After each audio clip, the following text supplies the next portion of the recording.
Good morning, guys. Bit of a cold one this morning, hence the hat. Today I have a 2005 Suzuki Swift. The problem is that it's failed its emissions test twice, both times on excessively high carbon monoxide levels. Between the first and the second tests, the customer put some dipetane through the system and drove it like he stole it. It hasn't made a great deal of difference. I'll show you what we're dealing with now on the actual failure sheets, and then the plan is to check whether there is actually a running fault with the engine or whether it's purely down to a sluggish catalytic converter.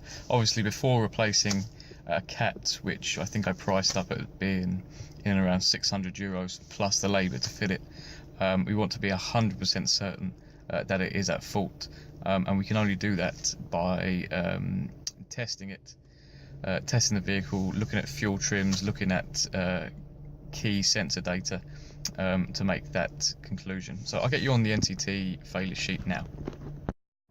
Okay, so the reason for the failure is the high idle carbon monoxide emissions. The limit is 0.2%. As you can see there, it's about 18% higher. In between these tests, there was a period of about a week. The customer put a very well-known additive into it, starting with D, ending in ipetane, and the results were a improvement by about 6%. Still not within tolerances.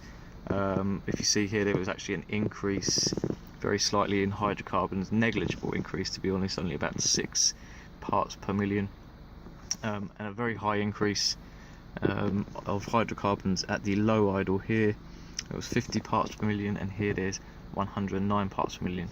Regardless of that, it was still a fail. Now, we can take a lot of data from this test. We can see here with the lambda 1 reading that the air fuel ratio is pretty much spot on in this latest test. Now obviously lambda refers to the stoichiometric ratio of fuel to air that provides the most efficient combustion in the engine. This is 14.7 parts of air to 1 part of fuel will equal a ratio of lambda 1. You see here in the previous test it was 1.01, which again well within limits. The low idle test scraped to pass. The limit is 0.3%. The latest test it got 0.27%. So it would be right from these results to assume a sluggish catalytic converter. The CAT's function is to convert the carbon monoxide into carbon dioxide and water through a chemical reaction. Now it's likely, with the mileage that is on the vehicle, what do we have here, 127,000 kilometers, that the catalytic converter just isn't performing as well as it should. The other thing to bear in mind with these sort of jobs is the driving style of the vehicle. Now I know I've spoken with the customer, she does a lot of very short journeys, sort of school runs, that sort of thing, so it's very possible that there have been a high build-up of carbon and deposits on the matrix of the catalytic converter itself, and so it's not doing its job. So what I want to take a look at is some of the engine's key sensor inputs, just to make sure that there's not an issue there. I have up here a data list. I'm just going to customize it because I don't want to be looking at everything, and also obviously with so many data PIDs running at the same time, the refresh rate will be very, very slow. So really I want to concentrate on looking at the M.A.S sensor inputs. That is the primary fuel calculation input. Where are we now? Engine coolant temperature. I have the car running, it's hot, So barometric pressure, we'll take that. And let's have a look here, map pressure. Okay, I'll take a look at mass airflow as well. Okay, I'm just going to turn the vehicle off and turn it back on and get a plausibility reading for the map sensor.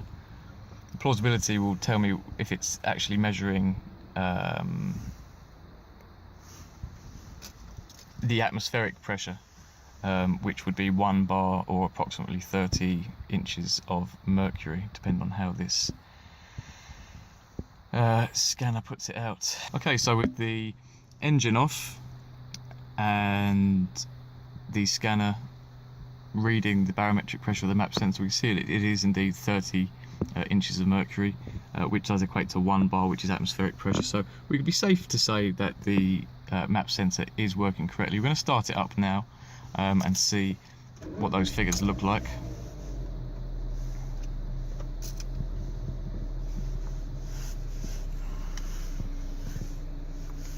Pull this down so we can watch. So obviously, as engine vacuum begins, atmospheric pressure changes, drops, and it's now sitting steadily at 9. If I blip the throttle, what I expect to see is the vacuum reading to dip and then to raise as the throttle closes. So I'll give it a blip now.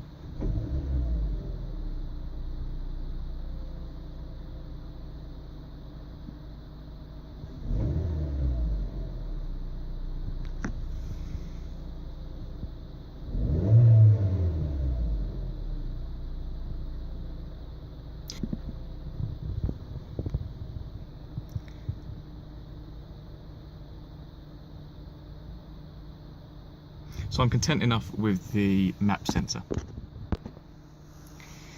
So the next data PID that I'm interested in are the fuel trim figures for the car.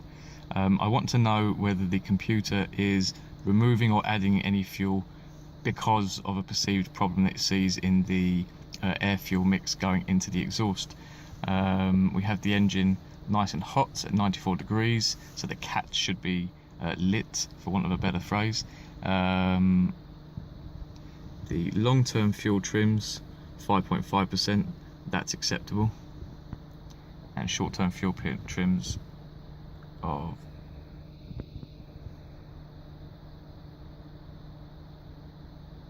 floating in and around 2 to -5, again perfectly acceptable.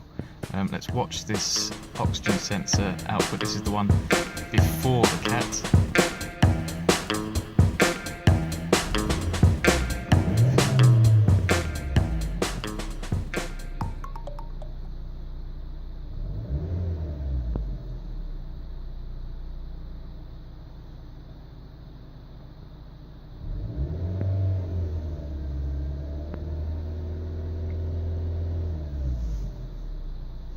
As you can see, some good oscillations. These, not sure why I have a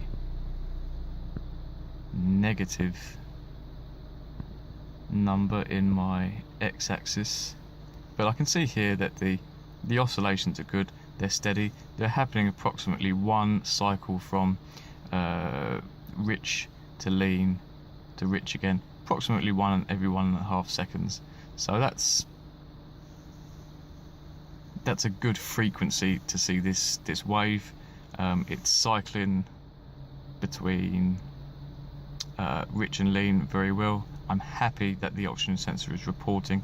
Let's have a look at the oxygen sensor after the cat.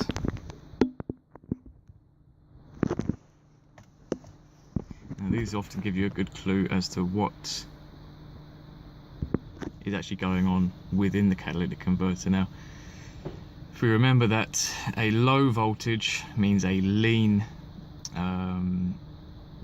air fuel ratio, and a high voltage means a rich air fuel ratio, you can see here that what the oxygen sensor after the cat is showing is a steadily high rich signal.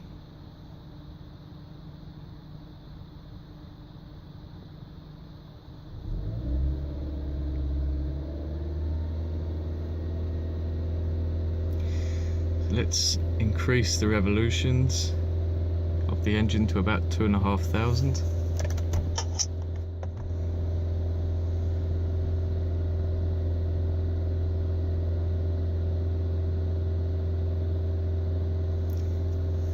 And again, we don't want to be seeing this degree of oscillation.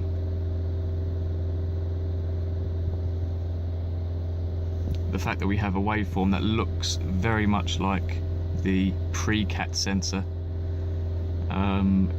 would be enough for me to conclude a faulty cat. Well, ideally what we'd like to see is a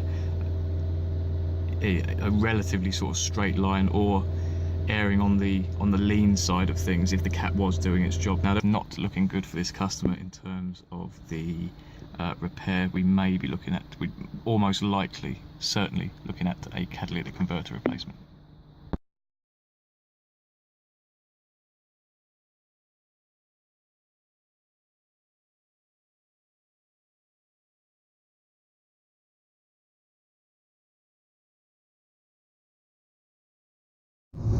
So we're on our way to the NCT centre with the new cat fitted onto the Suzuki Swift. The emissions readings we did on our own machine were very, very good. We had less than 1% carbon monoxide on a low idle and on high idle, which is obviously miles better than where it was. Always a bit of a gamble when you're replacing a catalytic converter with one out of a breakers. You're not entirely sure the condition of the vehicle that the cat was removed from. A couple of little ways you can tell if there's any sooty deposits or even oily deposits in and around the cat. Best to walk away. It's not a good sign that the car's had a good life. The cat itself, if it looks like it's been discoloured, usually has sort of a blue tinge to it, that's a good sign that it's been getting hot and doing its job. And really, post fix, when you're looking at the tailpipe, another good sign that a cat is working efficiently is the presence of water at the exhaust pipe. The chemical reaction within the cat produces, as a byproduct of taking carbon monoxide and nitrogen oxides, the byproducts of that are water and carbon dioxide. So seeing water at the tailpipe is a good sign of an efficiently working cat. You can never really tell until you do an emissions test though. So, as I say, we're pulling into the NCT centre now. We're going to stick it on their machine. Hopefully we'll come out with a new NCT cert and our customer should be a happy bunny. Catch up with you in a bit. We have the NCT. It was a good result. Perfect result, in fact. Carbon monoxide emissions of 0 and 0 at low and high idle. What more can I say? Very lucky to get that cat. Very lucky indeed. Sometimes it just rolls that way. But that's that.